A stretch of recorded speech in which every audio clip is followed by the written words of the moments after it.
ಮುಂದಿನ ರಾಶಿ ಕನ್ಯಾ ರಾಶಿ. ಕನ್ಯಾ ರಾಶಿಯವರ ವರ್ಷ ಭವಿಷ್ಯ ಹೇಗಿದೆ ಗುರುಗಳೇ? ಸಾಧಾರಣವಾಗಿ ಕನ್ಯಾ ರಾಶಿ ಅಂದ ತಕ್ಷಣನೇ ಬೇರೆಯವ್ರಿಗೋಸ್ಕರ ಕಷ್ಟಪಡೋರು ಅಂತ ಕರಿತೀವಿ. ಕನ್ಯಾ ರಾಶಿನೇ ಜನರಲ್ ಆಗಿ ಬೇರೆಯವ್ರಿಗೋಸ್ಕರ ದುಡಿಯೋರು. 24 ಗಂಟೆ ಹೆಂಗಸರಾದ್ರೆ ಅಡಿಗೆ ಮನೇಲಿ ಕೂತಿರೋರು. ಅಡಿಗೆ ಮಾಡು ಮಟ್ಟು ಈಗ ಆಯ್ತಾ, ಇನ್ನೊಬ್ರು ಯಾರೋ ಫ್ರೆಂಡ್ ಬಂದ ಇವ್ರು ಕಳಿಸಿದ ತಕ್ಷಣ ನೆಂಟ್ರಿ ಯಾರೋ ಬಂದ್ರು, ಇದೇ ಆಗೋಗುತ್ತೆ ಅವ್ರಿಗೆ. ಪಾಪ ಏನು ಅಂದ್ರೆ ಜೀವನ ಪರ್ಯಂತ ಕನ್ಯಾ ರಾಶಿಯಲ್ಲಿ ಇರ್ತಕ್ಕಂಥ ಬುಧ ನಿಮಗೆ ಹೊಸ ಜಾಗ ಸಿಗುತ್ತೆ ಈ ಸಲ ಯಾವ್ದಾದ್ರು ಅಪ್ಲೈ ಮಾಡಿದ್ರೆ, ಅಥವಾ ಯಾವ್ದಾದ್ರು ಲೋನ್ ಗೀನ್ ಅಪ್ಲೈ ಮಾಡಿದ್ರೆ ದಯವಿಟ್ಟು ದುಡ್ಡುಗಳೇನಾದ್ರು ಬಂದಿದ್ರೆ ಜಾಗ್ರತೆ. ದುಡ್ಡಲ್ಲಿ ಕಳ್ತನ ಆಗೋ ಅವಕಾಶಗಳು ಜಾಸ್ತಿ. ಯಾರಿಗೆ? ಕನ್ಯಾ ರಾಶಿಯವರಿಗೆ.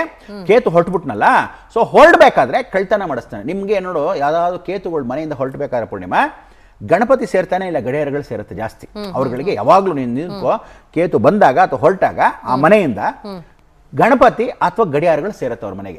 ಸೊ ಆವಾಗ ನಿಮಗೆ ಕಳ್ತನಗಳೇ ಜಾಸ್ತಿ ಆಗುತ್ತೆ. ಸೊ ನಿಮ್ಮನೇಲಿ ಅಡಿಗೆ ಮನೆಯಿಂದ ಹೊರಗಡೆಯಿಂದ ಎಲ್ಲ ಕಳ್ತನಗಳು ಹುಷಾರು. ಮನೆ ಬೀಗಗಳ 20 ಸಲ ಗಂಡ ಹೆಂಡ್ತಿರು ಹಾಕಿದ್ದೀರಾ ಅಂತ ನೋಡ್ಕೊಂತ ಹೋಗೋದು ಬಹಳ ಮುಖ್ಯ. ಕಾರ್ಗಳು ಬಹಳ ಕೆಲಸಗಳಿಗೆ ಖರ್ಚುಗಳು ಬರುತ್ತೆ. ಕಾರ್ಗಳು ಜಾಗ್ರತೆ. ಸೊ ಟೈರ್ ಚೆಕ್ ಮಾಡ್ಕೊಳ್ಳಿ, ಪೆಟ್ರೋಲ್ ಚೆಕ್ ಮಾಡಿ, ಡೀಸೆಲ್ ಚೆಕ್ ಮಾಡಿ.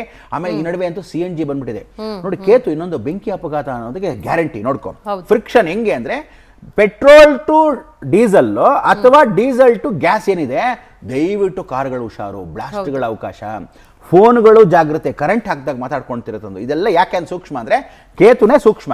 ಸೊ ಅವನು ಕನ್ಯಾ ರಾಶಿಯಿಂದ ಹೊರಟು ಬಿಟ್ಟಿದ್ದಾನೆ. ಸೊ ಕನ್ಯಾ ರಾಶಿಯಲ್ಲಿ ಇರ್ತಕ್ಕಂಥ ಈ ವಿಚಾರಗಳು ಬಹಳ ಮುಖ್ಯ. ಆಮೇಲೆ ಕನ್ಯಾ ರಾಶಿಯವರು ಫುಡ್ಗಳನ್ನ ಸರಿಯಾಗಿ ನೋಡ್ಕೋಬೇಕು. ಅಜೀರ್ಣಗಳು ಜಾಸ್ತಿ. ಆದಷ್ಟು ಬಾಳೆಹಣ್ಣು ತಿಂತಕ್ಕಂಥ ವಿಶೇಷತೆ. ನೀವು ನಾಗದೇವತೆಗಳು ನವಗ್ರಹಗಳನ್ನ ಸ್ಮರಣೆ ಮಾಡ್ಕೊಳ್ಳೋದು ಬಹಳ ಮುಖ್ಯ. ಸೊ ನವಗ್ರಹಗಳಿಗೆ ಏನ್ ಮಾಡ್ಬೋದು, ನವಗ್ರಹ ಪ್ರದಕ್ಷಿಣೆಯನ್ನ ಕ್ಲೀನಾಗಿ ಮಾಡ್ಕೊಳ್ತಕ್ಕಂಥದ್ದು 9 ಪ್ರದಕ್ಷಿಣೆ ಮಾಡ್ಕೊಳ್ಳಿ.